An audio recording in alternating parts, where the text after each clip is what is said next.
desktop right now? Yes. Able to see me? Yeah. Okay. So, what I was trying to say is that 95, uh, I just had gone to one temple, came back, life as usual. So, I had this out of body experience.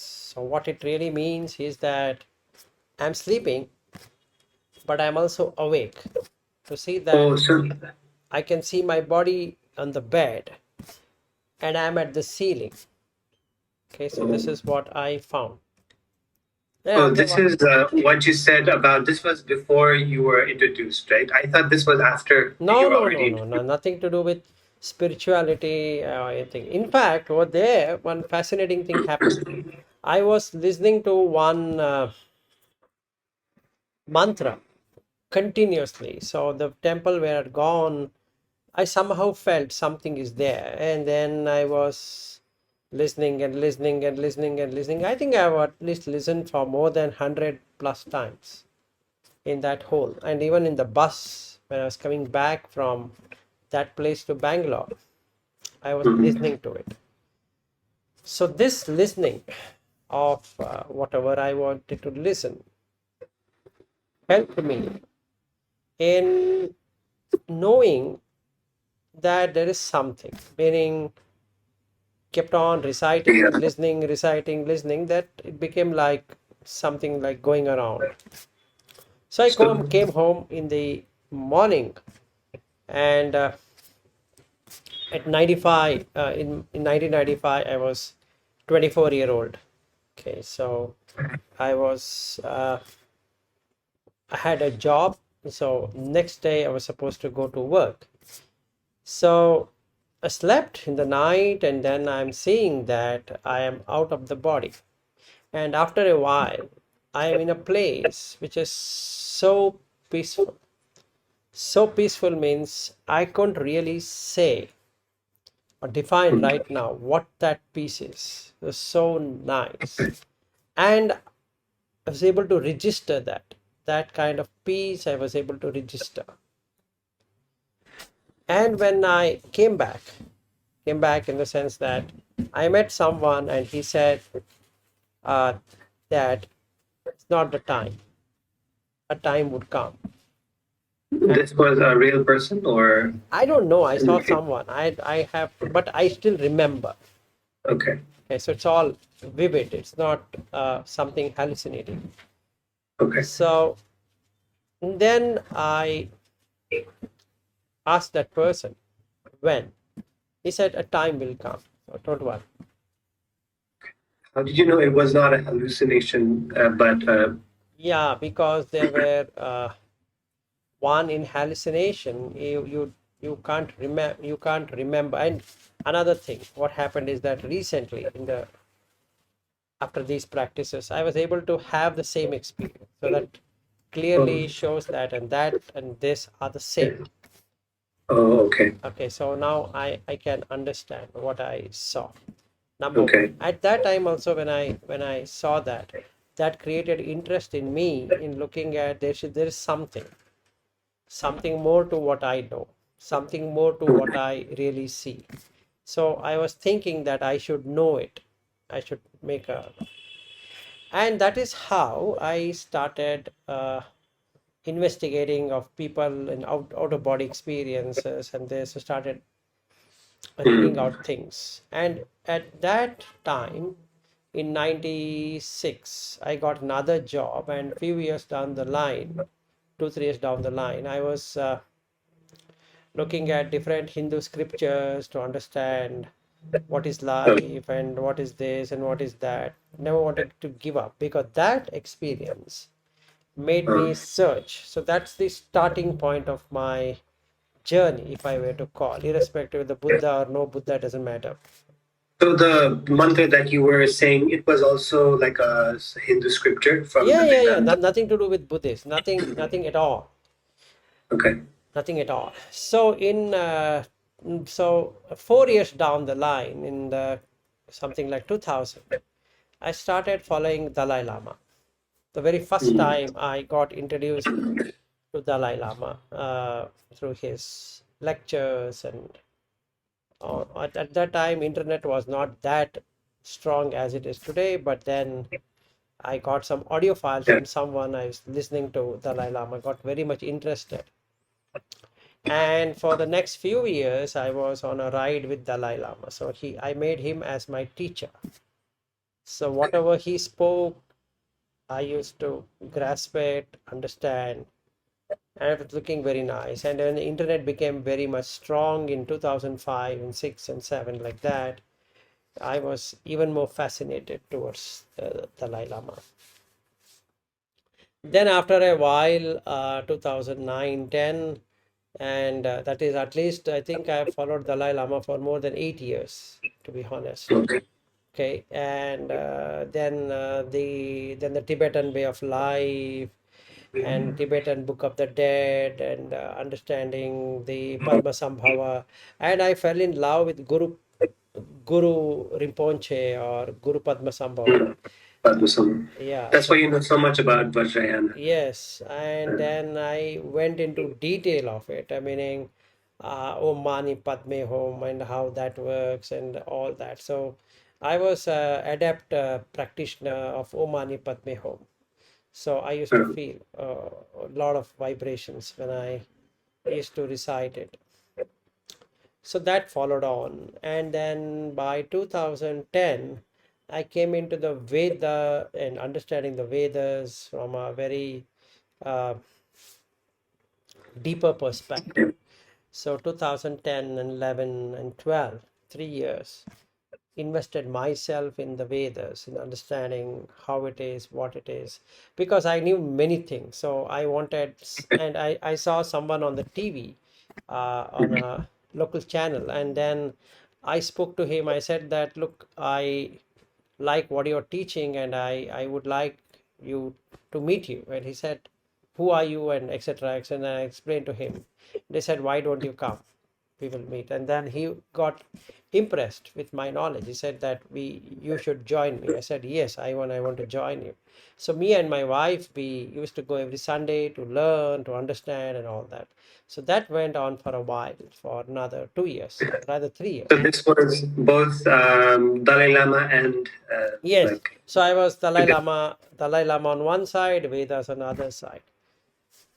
During one of that session, somebody had gone to the Goenka teaching, and then that guy had come there, and this teacher of mine was teaching the Vedas. He was explaining, that guy was explaining what do they do in this Vipassana center, and he was saying that everyone should once go there and do it. It's the best thing to do, and etc. And he cut him off, saying that no, that's nonsense. That's not how it is. But the word Vipassana stuck with me more than the Dalai Lama and the Vedas taken together. So I started researching, and then I found Goenka's videos, and then I downloaded it. And then I was thinking, instead of going for 10-day retreat or whatever that retreat is, why don't I do it here? Because then I had applied for a 10-day retreat in the year 2012, yeah, somewhere that time, and I got approved. And then I was supposed to go. In the end moment, I had to cancel it. Then again, I applied for it, and again I got it, but again I had to cancel it. So at this time I was thinking that maybe it's not meant for me there, so let me do it at home. In fact, I had taken my wife there to look at how the venue is, so that when I'm gone, and how it would be, etc., etc. So making myself familiar. So that happened. So for then I started practicing exactly like what Goenka says. Exactly means exactly. So I made Goenka as my teacher.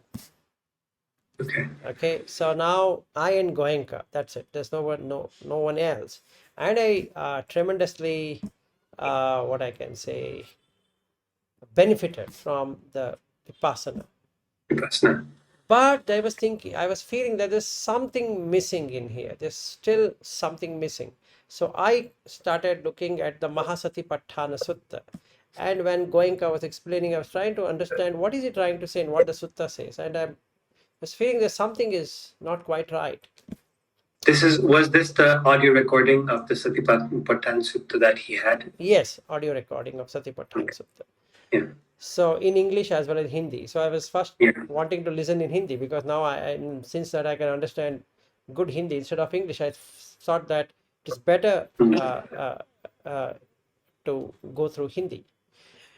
So, and then if I see it, I found out there are gaps. What he says and what is Yeah. there are gaps. I felt that he's good teacher. I love him. Yeah. But this is not exactly what Buddha is saying in the sutta. So I thought, I kept the audio aside, sat down. I had one Buddha statue, and I thought to myself that, well, why don't I make in my mind something that the Buddha is here? Why can't I do that? What stops me from doing it? Then started researching and looking at, can I understand Pali? Mm. That was the very first time experience that I was reading, I was able to understand. I said, wow, this is great. And I started looking at English translation, and it was fairly okay, but I was able to understand. I thought, okay, good, I'm able to understand on my own. So why don't I develop my ability in Pali Okay. instead of translating it to Sanskrit? Why don't I develop my ability in Pali? At that time, I happened to get into a website called as puredhamma.net. Okay, and that is maintained by a Sri Lankan by name Lal Pinnaduwage. Okay, it's a Okay. very nice website which explains everything about Buddha Dhamma. But it is from a person called as Vaharaka in Sri Lanka. There's a temple in Vaharaka Thero temple in Anuradhapura. Then I started feeling, wow, this is excellent. I have never found a genuine Buddha Dhamma like this. So I fell in love with it. Then one day, we had one group in Skype, and then one of that person suggested me, there is a Dhamma talk by a person called as Amadasana Thero, and he's from Dharmayai Obai in Sri Lanka, and he speaks very well. He's an English person, and he had worked in England, so he used to work in London, and then he talks so well, and indeed he talks very well. So So at this point, have you started reading the Tripitaka or yes, anything? yes, I was doing that. I was doing a lot of that. Okay. So then it so happened that there was one audio of his, I was listening more to his audio, a video, but it's audio actually, where he is talking about a coffee and a kettle and how you should understand, etc. And then it clicked me. I said, wow, got it. Okay, and then I wanted to desperately meet him because it clicked. Okay. So I wanted to say thanks to him that because of him it's started working. So then came my intense desire to come to Sri Lanka. So 2017 December, my mother expired, and then 2018 February, I was listening to his talk. Then I found out his email ID in the group, and then I wrote an email to him. Dear sir, I'm from India, and of this, I listen to this. I have got this a nice transformation, so I want to come and thank you for that. Is there a possibility that I can come and meet you? He said, yeah, why not? You please come, you can stay with us in the monastery. And in that, what happened, there was one Sri Lankan in the same group, in the Skype group, and he said, Vilas, you don't have to struggle so much. You can come to my home and stay. So I went to his home, and then we drove to Vaharaka temple in Anuradhapura, and there was one senior monk, and we started discussion. And in the discussion, it so happened that he felt that Thoreau felt that this person has so much of knowledge which is not possible. So he should be something like a Jati Sotapanna. At that time, I knew what is a Sotapanna, but I didn't know can a Sotapanna can be Okay. by birth. So after, So, yeah, go ahead. like he thought you were, he knew that it was you, right? Yes, yes, yes. So because of our discussion, we went discussion for around 2 to 3 hours continuously, and then he felt, wow, this is good. This guy's knowledge is too good, and it's not possible to know Buddha Dhamma so much without a person being a Sotapanna. So Mm, it's absolutely not possible. mm, And I felt, yeah, and then my friend was saying, ah, very good. And then in the meanwhile, he had informed to one another Thero of another temple, and we could meet him. But when I came back to Bangalore, and then that Thero wanted to talk to me, and then he spoke to me, and he actually, uh, uh, what I can say, created this excitement or created this interest to go on YouTube. So he said that you do it for my channel, okay, and then it would be good that you, since we all speak Sinhala, there are a lot of Sri Lankans who stay outside Sri Lanka and they don't know Sinhala. So they're in Australia, they're in New Zealand, they're in in London or in US or Canada or whatever countries.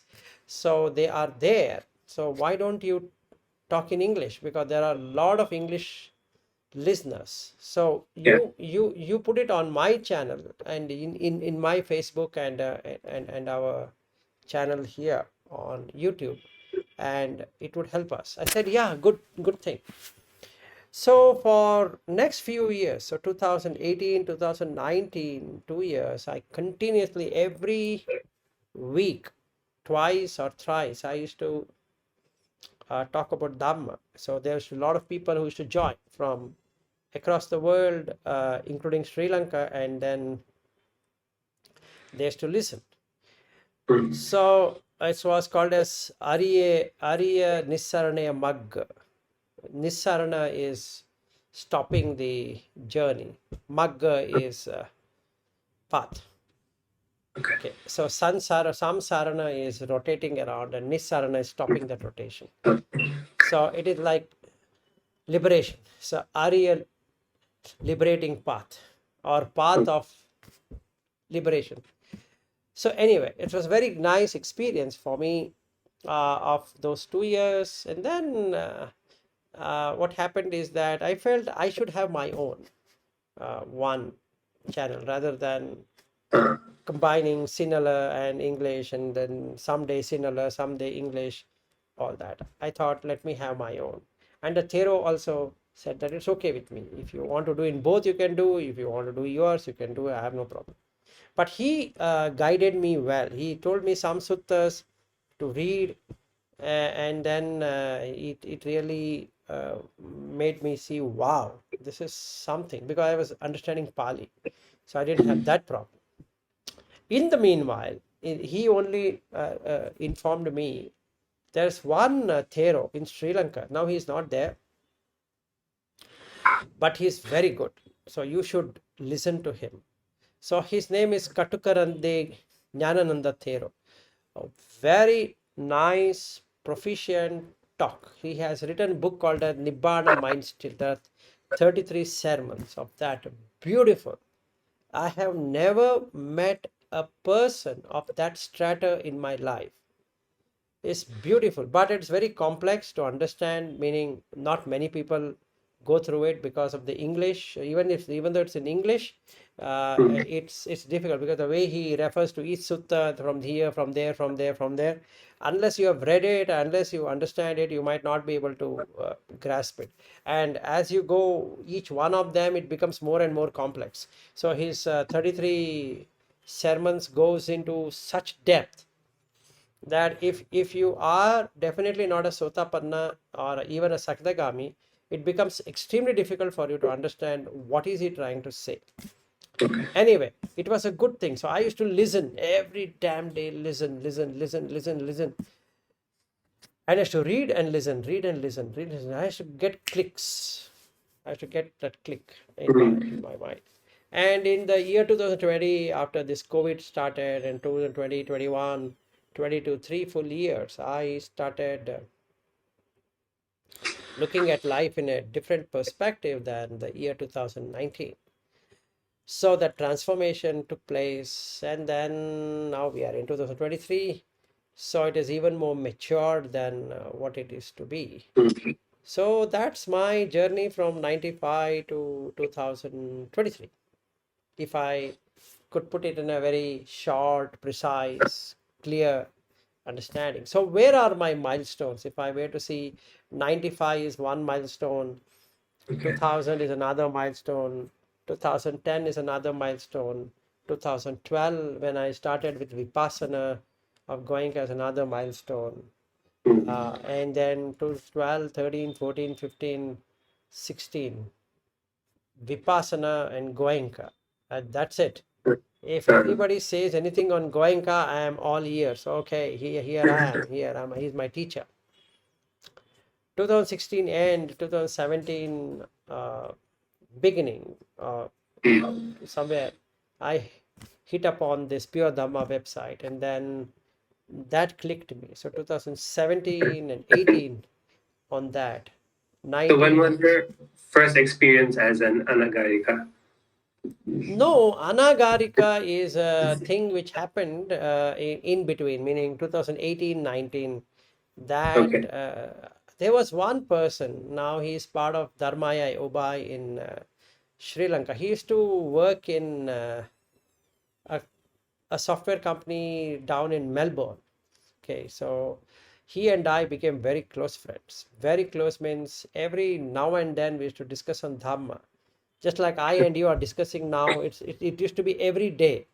Almost Okay. once he finishes his work, he used to message me, Vilas, shall we meet? And then we take one Dhamma topic.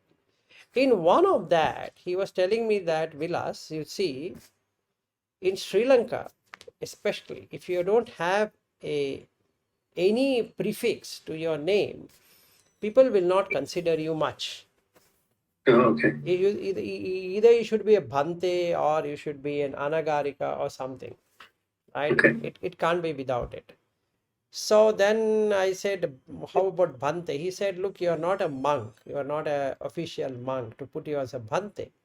Even though it looks really good for you to put it because you have that knowledge, but maybe not the right thing to do because you're not a monk. So how about Anagarika? I said, okay. I knew that it is something to do with no house, but that experience of Anagarika happened in 2020, Okay. 2021, when I was reflecting upon what is Anagarika for myself, nothing to do with books. And then it clicked onto me that I is not having any home. Ear has no home. The tongue has no home. The touch has no, that is the body has no home. And it's true. Body has no home where it is. You are putting the body on the bed and you're taking it somewhere, and then from there you're taking it somewhere, and from there taking somewhere. It has no home. Okay. I don't own a body, but at the same time it doesn't have itself a home. You're taking somewhere. Ear you're taking somewhere, nose you're taking somewhere, the tongue you're taking somewhere, but it doesn't have a home. That really gave me a relaxation which I couldn't explain it. I was so happy that agara is house, anagara is homeless. So the Okay. six senses have a home, and Okay. that is what is Salaytana. The meaning of Salaytana is a field, a sense field. So if I'm able to kick them off of their so-called home, which establishes with the objects, if I'm able to kick them out, and that takes me into Arhat. Okay. And that profound experience made me feel that, wow, if I put Anagarika, and if somebody were to ask me, Vilas, you have put this Anagarika, what it really means, I can explain from my experience. And it is true that none of us have a body Okay. as ours. None of Okay. us have eyes as ours. None of us have ears as ours. None of that is, none of the experience is. ours Okay. to claim. I might just conventionally say this is my experience, in my opinion, in my Mm. this, only from language. But Mm. as such, absolutely no experience. So there can't be anything other than happiness. So then on that day when it happened, I was so glad. Wow, I penetrated into the five senses, And right? And then that was beauty. So I felt, haha, now putting anagarika as a prefix is beautiful. mm. It makes Okay. sense why it should be anagarika. Otherwise, there's no point in having what is anagarika. How does it really matter? So you were born as a Sotapanna, right? That's what, as per that monk. But he did not have the idea that. No, no. No. So what I also understood, Vipshan, is that you have to see life in this way. Any person who is a Sotapanna or becomes a Sotapanna wouldn't have to struggle much for living. Mm. It would be taken care. Whether he is Okay. in a rich country or a poor country or the deprived country or the most prosperous country or a moderate country or wherever this person is born, would not have much hassles in livelihood. And that's the truth. Okay. Okay, that means you will not be deprived. You might be married, you might not be married. Irrespective of that, you would Mm. have a real peaceful life. Now, what you do with that peaceful life is left to you. You mean you want to continue the journey or you want to just relax with it, it's up to you. But not much struggle. Is there anything like to actually understand and to know like how what state you are in, like born in? Because you found it from someone, right? No, that's And what I'm telling you. So now my inner experience of that, after he told me that you are a Jati Sotapanna, started reflecting on that. okay. And I found indeed it is true to an extent that I have not struggled in anything.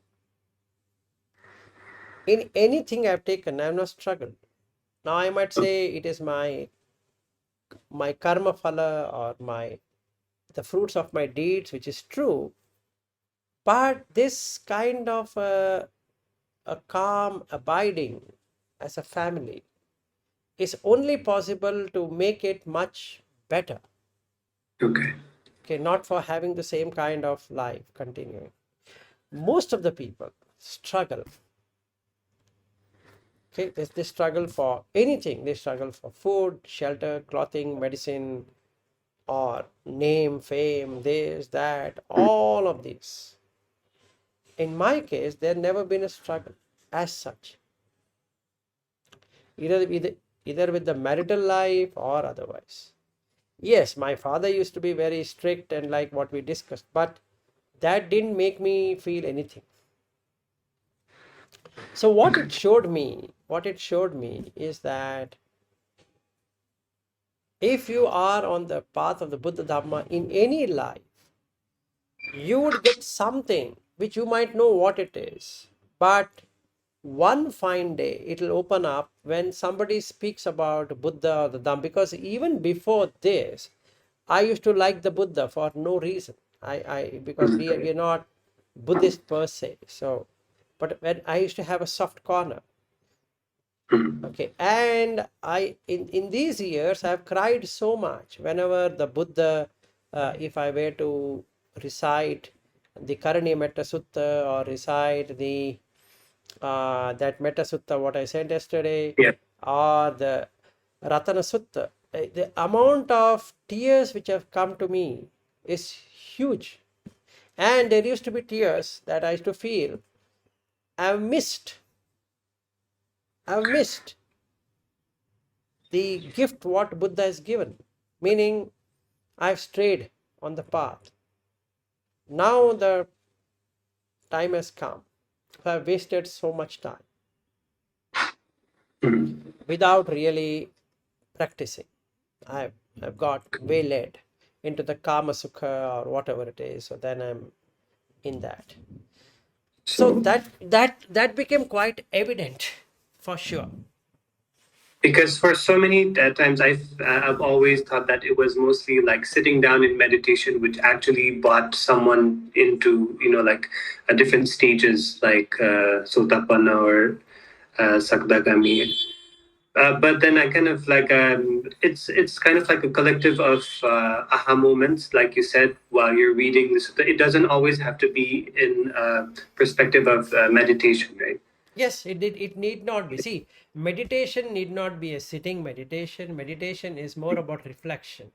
You keep on observing something, and after a while you get into samadhi, and after you are in samadhi, you get the panya or the wisdom. So the wisdom faculty might open up at any time. It need not be dependent on this or dependent on that. It can open up anytime. So it is fine. It is fine that way.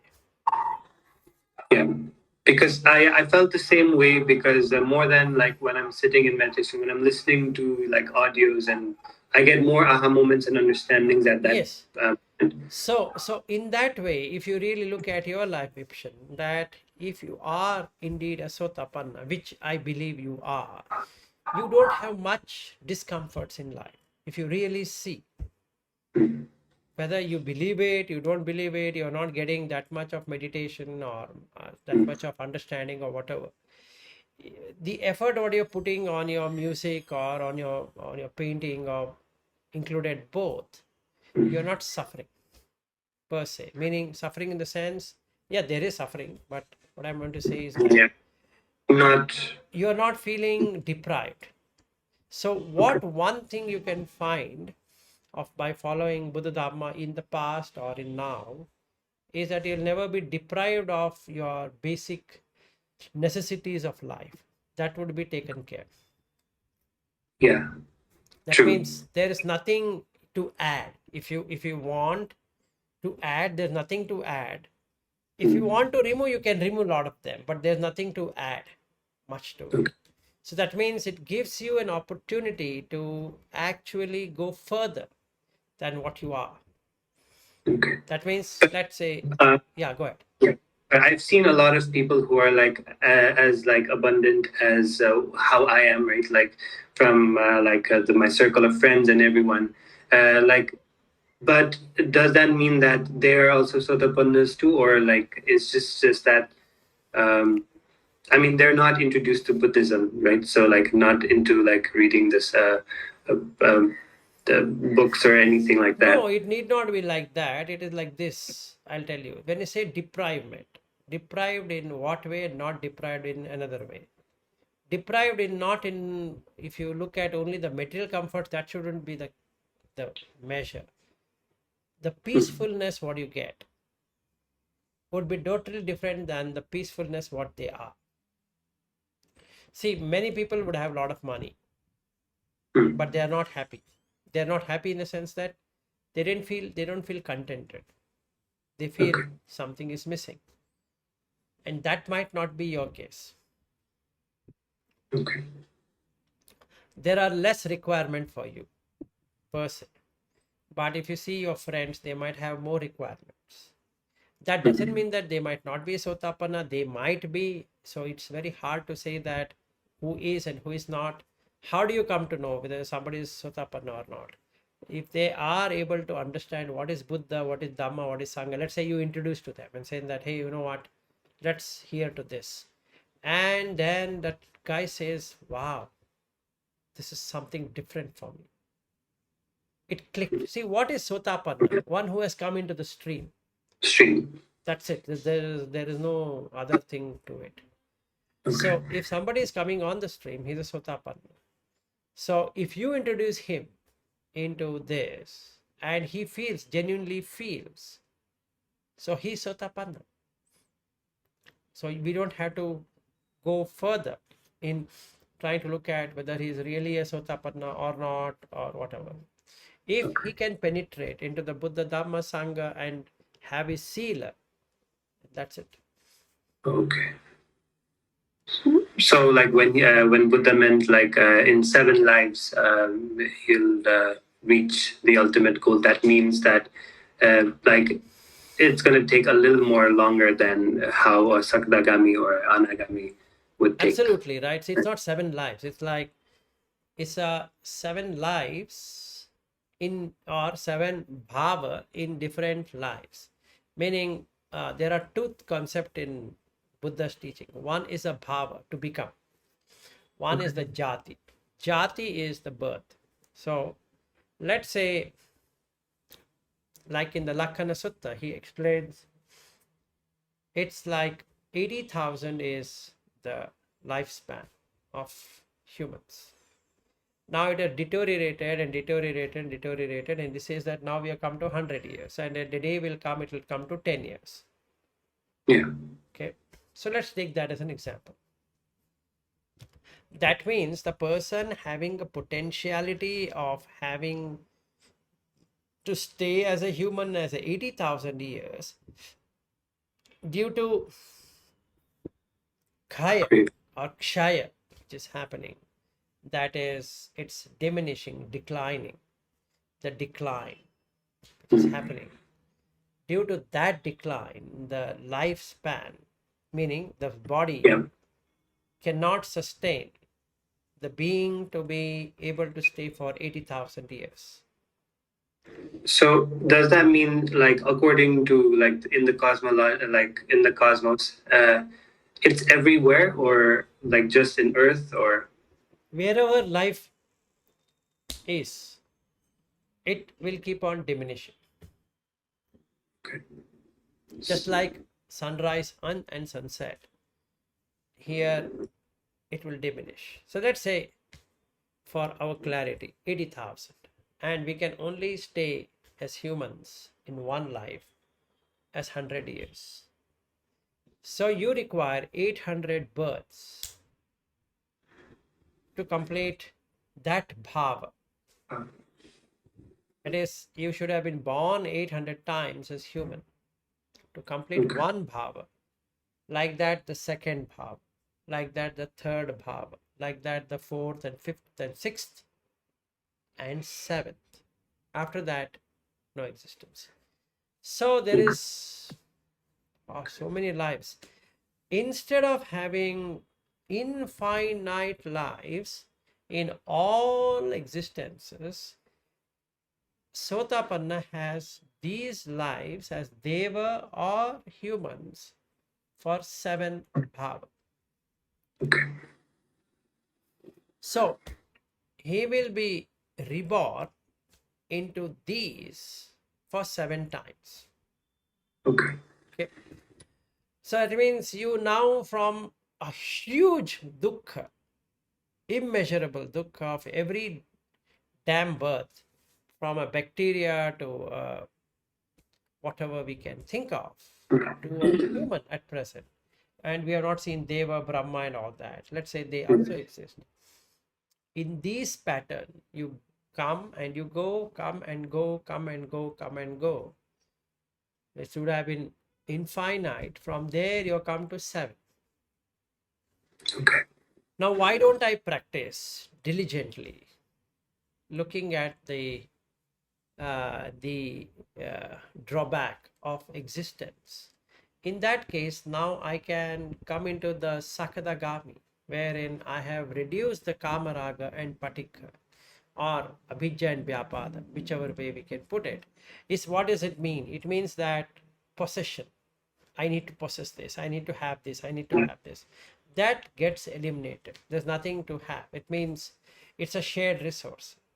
The rice is a shared resource. The wheat is a shared resource. The house is a shared resource.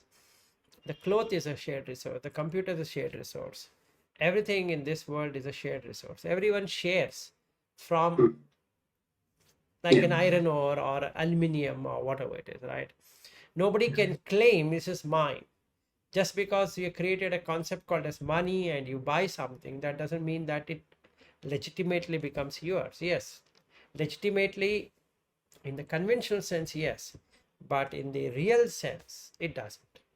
If I get that aha moment, yeah, indeed, it is true. How can I possess anything? I cannot possess a name. I cannot possess any, because this name is given by my parents. I didn't possess it. and none of us have possessed the name. From that onwards, if it dawns, and I remember all the time, and that is the time when I become a Sakadagami, once returner. Why? Because now there is no possession. So if you are not possessed, it reduces the number of rebirth cycles.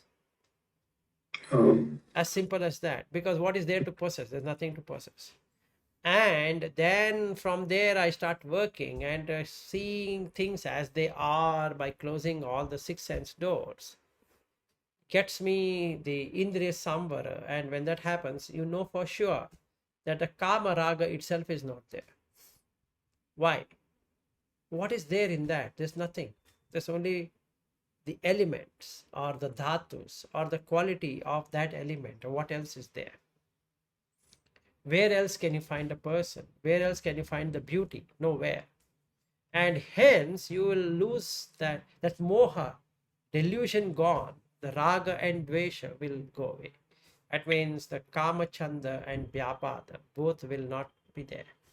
And hence you are an anagami, because agami is to come, anagami is not coming. So you're not going to come into the womb existence. For the womb existence, you need to have that interest, especially sexual interest should be there. Without sexual interest, there can't be anything that can produce it. So when you don't have that interest any longer, and you know for sure you don't have that interest any longer, and you're seeing it like a skeleton, then basically you're done. You're done with that. For conventionally, I can see there's a vipsha, but there is nothing to be associated with. Okay. Okay, so palista, let's say, is there. I'm not saying conventionally she's not there. She's there, but it doesn't matter, because in the end, it's only the dhatus. There's nothing as palista. So I become more and more compassionate towards every human being or every being, because if I were to hit let's say mosquito is flying, I do like this, and what I get is the 5 elements. But where did the mosquito go? So there was no mosquito. For me, there was a mosquito, right? So now when I do like this, and that is gone. Yeah. That is gone. And what do I see? I see only 5 elements, which I can't keep it. It was flying. Who was flying? The 5 elements was not flying. The consciousness was taking this and going around. But now that consciousness not being there, the fly or that ant or that mosquito or that lizard or cockroach or whatever, it's there in my hand. I did not kill a cockroach. I did not kill anything. I only cut off the consciousness, which is what causes more misery. Okay. So I now know that it's only nama rupa and vinyana in the total sense. Yeah. What I'm calling it as a cockroach or a bird or a lizard or an insect or a human being or this or that is on this side. The vinyana is on the other side. So when you try cutting it off, the vinyana jumps away. And that's it. But that person, so-called person, is in your hand only. Or that so-called animal is in your hand only. The so-called mosquito or a bird or whatever is in your hand only. It is dead. What do you mean by dead? The consciousness has departed from these 5 elements, but you already holding the only the 5 elements. Now what do you do with that? Nothing. Throw it, because it's going to decay. Now, it was decaying from the beginning. Not that today it is decaying. No, it was decaying from the beginning. I only made it even more worse by knocking off its life. So, like Vijnana and Namarupa is like what people actually call like soul or something. Right. So the combination becomes like a soul. So when I understand this much, it cools me down, making way for Arhat Parasamapatti. Okay. So this is what I am at present knowing, understanding, experiencing, whatever we can put that as, because ultimately I can see, right, what is happening and what is not happening. Like the mosquito example I gave, there's no need for me to go into so much of detail about what is nama, what is rupa, what is vijnana, this, that, so many things. Just see, when you hit like this, mosquito stays in your hand. It doesn't go anywhere. It is there. But I'm not seeing it as mosquito any longer. I just throw it like this. Foolishness. I should see where the mosquito is. Mosquito is just a formal name for a nominal form. Nominal form is this form. Where is the mosquito? Never to be found. Wow, this is great. This is where the mirage is. What I call mosquito never exists. In same way, whatever I call vipsha, palista, or this, or that other one, never exist. Conventionally, they exist. Conventionally, I have to say this is mosquito. Conventionally, I have to say this is cockroach or whatever it is. But is that real? No, it's the So, same. It's like, the same I item. kind of, yeah, I got kind of like you said, we all come from light, right? And with like a craving, and we come like have like the contraction of like mass becomes till we reach the state of a human body, right? So even after we die, like how does that change from like having nama rupa that stays like kind of like almost permanent, or Nothing stays permanent. okay. Now this body has grown. What has grown? The body has grown. To that extent, the vijnana also will grow. So he will say, Buddha says, as long as the nama, rupa and vijnana is going to be there, the growth can be seen. There's a lot of deep insight into that growth. What is growing? Growing means whatever is in the seed will come out completely without any kind of holding to it. So vijnana job is to bring out whatever is there in the seed. If the seed says that it should be 7 feet tall, it will bring it to 7 feet tall. Okay. If the seed is for 3 feet tall, it will look 3 feet tall. So that But is the last mind before death, or like no, wait. Now when vijnana comes out of it, comes out of that body, it again becomes unmanifested, okay. like a matchbox and a matchstick, waiting for the right environment to come Mm. to light it. If the matchbox is not there, only the matchstick is there, no light. Only the matchbox is there and no matchstick is there, no light. If the matchbox is wet and the matchstick is there, no light. Only when the matchbox is perfectly working and then the stick is there, then only it happens. And hence, Buddha explains the birthing process. If the father is there and the mother is there and they are not in their cycle,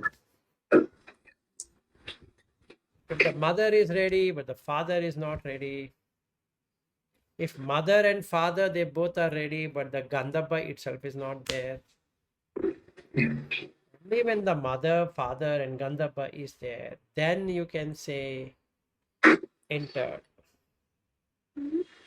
right? So at the end of the like my end, when I say I am ending, whatever the size of the body it is, the departing is not of that size. It will contract and goes back to its original nature. Original nature is a gandhabba nature. What is gandhabba nature? It's so small, so tiny that you can't even see where it is. Now it requires food to grow, and that's the reason Buddha says vijnana bija. In the seed, the consciousness stays, not outside, inside the seed. It requires a kamma, khetta, and khetta means field, and Yeah.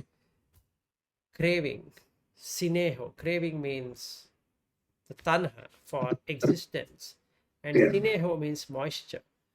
Only when these three comes, the vijnana holds the ground, the karmic ground, and it starts getting out of that seed. So when the sapling comes so small, can you say how big it is going to be? No, Yeah. Mm. it looks so small, and somebody were to stamp on that dead. Yeah. So when the baby comes out, it is so small. Then it eats slowly, slowly, slowly, slowly, slowly. This big, you can't hold it now. Mm. Then stands. Then, then, then it's not doing anything. The Yeah. vijnana is doing all that. So this nama rupa, that is whatever is called with vijnana, is the magical thing of vilas, or the magical thing of the tree, magical thing of Pipshan, magical thing of Palestine, magical thing of your mother and Nepal or this or that, and so many magical thing happening around. It's like a magic. So when you see Yeah. the magic to what it is, disillusionment happens. Ah, there's nothing there. See, none of us wanted this beard and mustache. None of us wanted. You ask any child, do you want a mustache? It look like this. I don't know what you're talking. But when this comes, what you can do, it's actually coming out from the seed. It's not you're Mm. growing something, it's coming out from the seed. Like in the tree matures, ages, and it turns itself into yellow. These white things are coming. It's not I'm getting aged or I'm getting young. That's not the fact. The fact here is there is nothing in there. Just like a tree, so is me. Tree requires water, I require food. That's all Yeah. what it is. I named the tree Vilas. Hey Vilas, you had water? No. Okay, here is the water. Hey Vilas, you want food? Yes, I'm hungry. I need food. Hey Vilas, it is sunny outside. You can't stand outside. So, do you want to sit in the room? Yes, because of the sun. Hey Vilas, it's very hot. Do you want a fan or air conditioner? Yes, yes, yes. Hey Vilas, you can't walk. So, do you want a car? Yes, yes, yes. And that's it. But there's no Vilas. So if I name a tree called Vilas, I can name this body also as Vilas. So there's now no difference. So there's no real Vilas existing in the first place. So when I know this, meaning I in the sense the consciousness itself knows through awareness, it lets go of its attachment and hence released. So there is now no fuel. No fuel, Mm. it's done. Journey ended. Okay, so like this, yeah, sometimes I feel like I understand this, right? But then, like, is this something like you need to understand in depth? Like, when you explain it to me, I kind of understand what it means. But Now how is you the have to reflect upon. So me understanding and now you understanding? have to reflect upon. How do you reflect upon? When you're teaching music, you have to reflect upon. When you're playing music, you have to reflect upon. When you're painting, you have to reflect upon. In every activity, if you start doing it, Vipshan, then you don't require a special thing to do. Otherwise, I require a special thing to do. Let's say we both were to compose a song and I start singing. In that, I have to see this nature. I can't create a separation saying that Dhamma is one thing and this is another thing. After I finish my singing, I will look into this. No, you want to sing, you sing.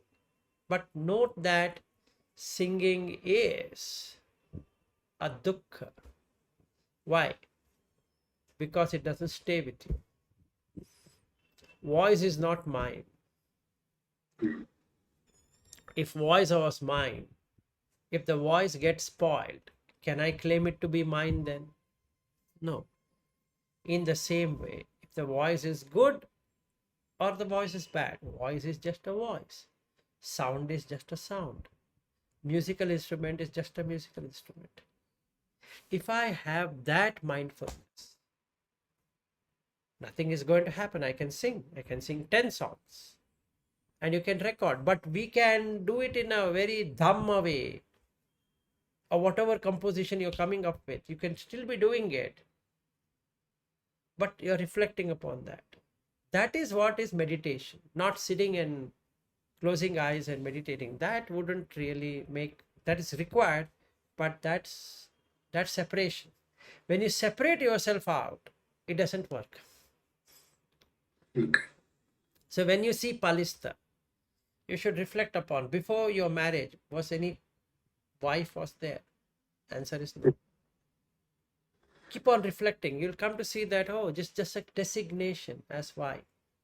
But what you have is a human being. Now you have to see whether a human being also exists. You'll find eyes, not hers. You'll find nose, not hers. You'll find tongue, not hers. You'll find the body, not hers. You'll find the ear, not hers. You'll find the mind, which is coming with a lot of thoughts, is also not hers. So that means nobody's there. Conventionally, there is Palista, but in real, there's no Palista. So if you take it that way, you'll find Nibbidha, then Viraga, then Nirodha, then Upasamaya, Abhinyaya, Sambodha, and Nibbana.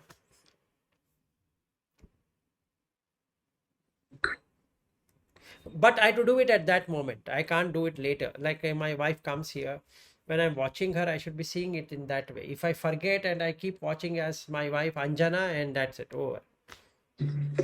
So when Palista comes, let's say, and I start seeing her as Palista, no. When I'm talking to you, if I see you as Vipshan, no. So like it won't just come as soon as I see, and like I see the five dhatus and everything. No, you have to As practice. You have to but you practice. have to keep repeating it like every time it happens. Yes, Like it's not repeating it, you have to keep on seeing it. seeing it. That's the reason the first practice is standing in front of the mirror and watching yourself. So okay. Can you see yourself without that self? Can you see it like just collection of elements, just a collection of dhatu? Can you see that? Can you see that? Can you see that in real? Can you see that? Practice. Can you see that? Do you think eyes is yours? Do you think ears is yours? Do you think nose is yours? Can you control the nose? Can you control this nose? What it should smell? No. Can you control the tongue and say that, hey, you eat this, you don't eat that? No. Can you control the ear to hear this and hear that? No. Can you control the eyes to see this only and that only? No. Can you make the body to touch this and not touch that? No. Is this the same like thing that is done during Vipassana too? Yes, but not in this level, at this level. Okay. Okay. So this is Vipassana, meaning first you have to have Samatha, Vipassana, Anupassana. That is tranquility, the investigation, and contemplation. Oh, okay. So that's my journey. Yeah, I had a couple of other like questions that I wanted to ask you. Yeah, That sure, like, go ahead. do you have any like from your past life that like you've been already introduced to Buddha Dhamma, and like have you practiced in your past life? No, that I don't know. Like I said, right? So I have only seen one of my past life. I have never seen all of my past life. I had also seen one brief past life where I was a Tibetan person. So that much is also there. So now I know why I love the Tibetan places. Okay. Okay? And it resonates with me. In fact, if I come to Nepal or to Bhutan or anywhere, in fact, in Bhutan, I had a nice, I think I told yesterday that I had this monks, Bhutanese monks who took me to all the places. I didn't even care that my wife is waiting. And they both are crying, my son and my wife, in the year 2012. Now we are in 2023. We went in April in Bhutan. First time we ever went into Bhutan. And I went into the Tiger Nest Monastery. If you have seen the Taksang Monastery, it's a beautiful monastery in Paro.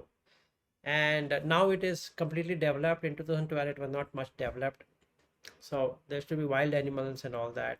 I left early in the morning, and I didn't have an international roaming facility on my Yeah. mobile, and I had a BlackBerry phone, and it stopped working, and I didn't care much. So I left at 5:30.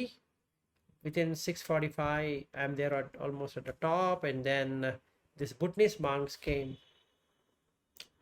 I went into each temple, meditation and all that. It was almost like 10:30, 11. I have never felt so much time is gone. And the driver who was waiting thought that I've gone home.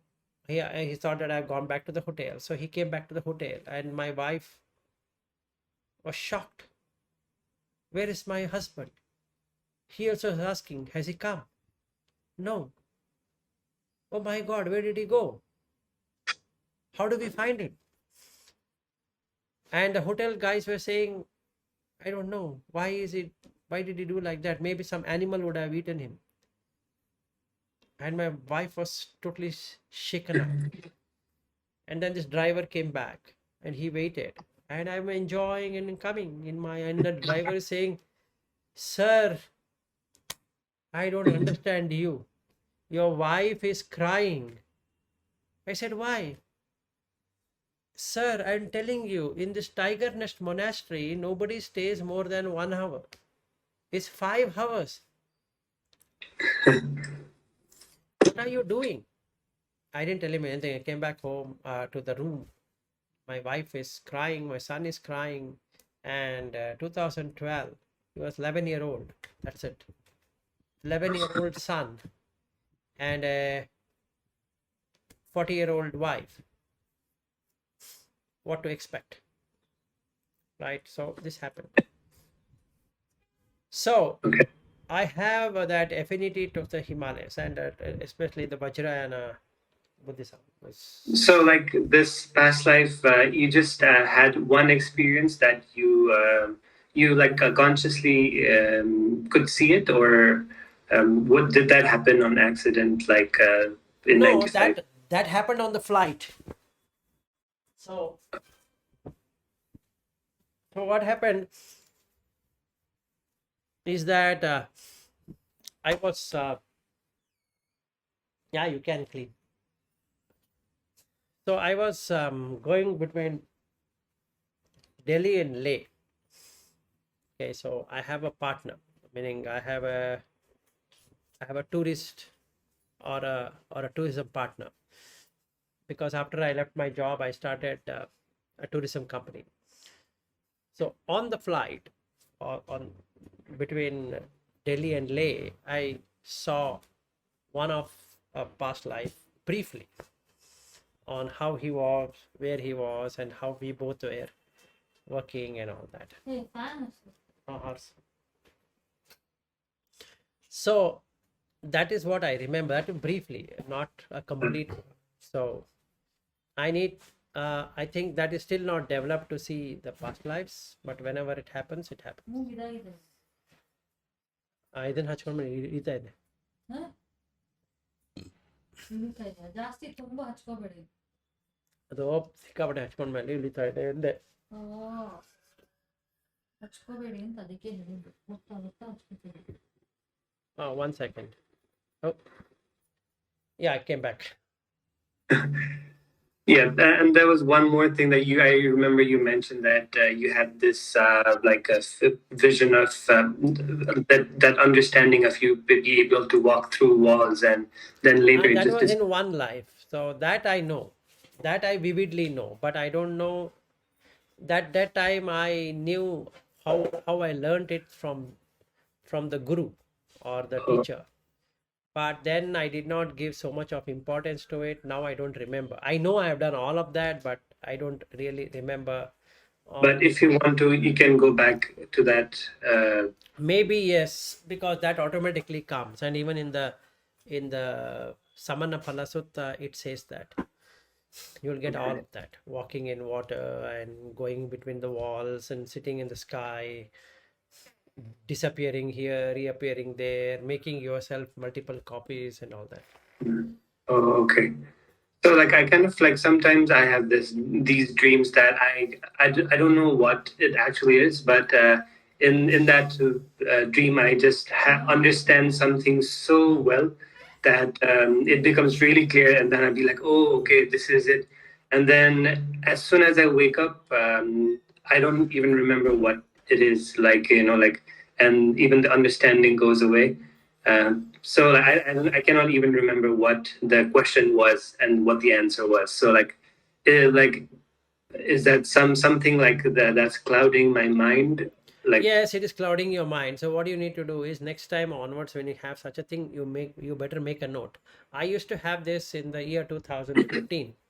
I used to get a lot of visions, and after some time it used to go away. So what I started doing is to write it down on my mobile. I used to write down every day what I'm seeing. okay, but I cannot even remember what it was. Like it just, I just. No, if you reflect, if you take some deep breaths and reflect a lot, it will come. Is that something like what's an understanding about like Yes, you something? would have understood about something and it comes as a vision, and you need to make a note of it. Otherwise, it will go away.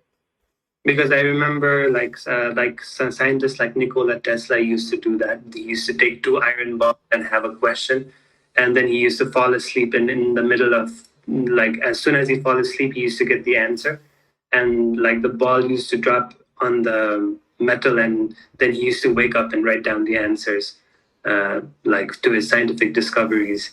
So I thought maybe it was something similar to that. Yeah, for everyone it happens, but you have to make a note of it then and there, otherwise it will go away. Whether it's midnight or early in the morning or whenever it comes, you need to wake up, make a Write it note, down. write it down, how much ever possible, because it will be so vivid. Like when I had this a complete life of mine, vivid experience, I could have written it down. It would have become like one book, even though it was Mm, just a 7 minutes, but it would have become a real book with my name, where I am, how was my parents, what did I learn, and how I was doing this. All things came, including I had a knowledge of 21 subjects, and each individual subject and everything came. It is not that I have forgotten now, but it's not there, meaning I cannot immediately bring it up. I need to have a situation created, so then only it comes better, because we don't have that kind of sati. It's better to write it down. write it down. So is like the like these visions and dreams the same thing, or No, is it it would be different. A normal dream is one thing, vision dreams are different thing, vivid dreams are different thing. So okay? they are not the So same. when when you're having dreams, like sometimes you don't remember, sometimes you remember them. Yeah, that's Yes. correct. See, dreams are just dreams, but these are visions. You will come to know they are visions, because you will be a aha moment there. There'll be something it'll gladden your mind. That means you had Okay. a vision. If So you like Yes. dreams, like are they any significant to anything No, you of first our? have to make a note of it. Whether significant, insignificant, you'll come to know later. You better have to make a note of it whenever you feel you had some kind of an experience. You have to make a note of it. Otherwise, how will you know? See, Okay. if you write it down and then let's say you share with me, I can tell you it is significant or insignificant. So Without it can be random too. No, let it be random. What I'm saying is, you need to know. I Okay. mean, you need to first write it down to know what you're trying to talk about. Okay. Otherwise, see, let's say in the dream you get a composition, a music composition, and you don't make a note of it, and it's gone. So next time you want to refer to it, you don't have it. But what if you are able to have a music composition, and it will be so correct, whatever that vision, that Mm. there won't be anything which is missing. And if you were to play to that tune, it's Yeah, I have had that once. Yeah. yeah, like that, and it will be hit, Okay. because it will be such correct, Oh, okay. like that. Oh yeah. It's just that I did not write it down. Yeah. Yeah. Most of us don't do it, but we have to do it. Okay. Okay. And then automatically the mind becomes smarter to remember. Then you don't have to write. But initially, for some time, you have to write. Okay. So yeah, and last question. I just wanted, as an anagarika, like it is meant as a once returner, right? Anagarika is different, anagami is different. I think you're getting confused with the words. Oh, okay. Anagami means non-returner. Anagarika means one who has left home, meaning homeless. Basically, he is there with the family, but really doesn't have a family. Family. Okay. Oh, okay. Yeah, I think I got confused with that. Yeah, So because when you asked me first time also, you said anagarika, and I explained to you anagarika. Then I explained to you about anagami also, the non-returner. So when you say non-returner is a person who doesn't have the kamachanda and vyapada. Like I said, if you are able to see the skeleton than the flesh in anyone and everyone, meaning okay. skeleton in the sense that you start staring at it. No, that's not what I meant. When the mind lets go of any value to the any object it sees and brings it to the basic nature. Basic nature means basic fundamental level, which is patavi, apo, tejo, vayo, akasa. The delusion, moha, is gone. Okay. When moha is not there, the raga, dvesha doesn't really interact. So Oh, he okay. will have the raga for sensuality, especially sexuality, is not at all there. Because for womb existence, he requires to have a sexuality. So now he doesn't have anything called as sexuality. Devoid of sexuality, he doesn't have vyapada to walk down. So the Okay. kamachanda vyapada not being there, he becomes anagami. Agami is to return and anagami is non-returner. Oh, okay. So does that mean you are also an anagami? That's what I wanted to say to you. Okay. Okay. Also or not also, it doesn't matter. If this meets, and that's it. If that doesn't meet, then not. So okay. So it's not about titling it, it's not about designating, it's about knowing it. I don't have to come and say I'm an anagami. It doesn't really make any difference or sense or whatever, because I feel deeply within that I am still a trainee, because anagami is also a trainee. Only there are only two things: sekha, asekha. Sekha means trainee, asekha means non-trainee. Arhat is non-trainee, all the other three are trainee. So it doesn't really matter. So when I don't give a value to anagami, it makes the mind relax. If I say I'm an anagami, there's an excitement, and that excitement itself will become an obstacle. So Okay. if you ask me, are an anagami, I can say who is an anagami and who is not. And if there's an anagami, you have to see it in his eyes and voice and in Dhamma. If the Dhamma he talks about is so soothing, Yeah. that person is anagami. Why? There's no kama, chanda and vyapa. Okay. So it's just something that you know only by yourself, right? By experience, you will come to know, not by designating. If I were to designate, it just becomes a designation, nothing else. Okay. So do you believe that? I mean, There's nothing to believe or disbelieve. Vipshan, it's an experience. So you would know for yourself. The only thing is the sutta will tell you, have you reached there or not? But you yourself would know, based upon the inputs what you're getting, how far have you reached. Okay, because I remember a video of you saying how you can like judge for yourself. Yes, and I still stick to that. That is how you can judge for yourself. It's not about convincing you, Vipshan or anyone, that Yeah. I'm an anagami, and anagami shows my ignorance of Dhamma. Yeah. It is how you experience it as Okay. anagami is more important than designating as an anagami. So I would come to know for myself. See, who requires liberation is the question. It's me who wants liberation from conditionalities. So I need to work out whether somebody is believing me I'm an anagami or somebody believes that I'm not an anagami. It doesn't matter. What matters to me is that whether I am coming out of suffering or not. Anagami designation is a suffering, because Okay. I need to explain what is anagami, and I need to say this is the how you become an anagami or how you get anagami, Oh, and see within myself an anagami. Whereas if I just go by Dhamma without worrying about anagami or no anagami, it's all about reducing the suffering, removing the suffering. okay. Oh, okay. That makes more sense. Yeah, that made more sense. Yes. Yeah, I think. Yeah, I think. I kind of got that. Okay, so we are done then. Yeah. Yeah. Okay, all right. So very, very good evening. Enjoy your Right. And evening thank you so lecture. much for Yeah, yeah, this. no worries. And again, we meet tomorrow morning. Yes, sir. Okay, bye-bye. Bye. Bye, bye.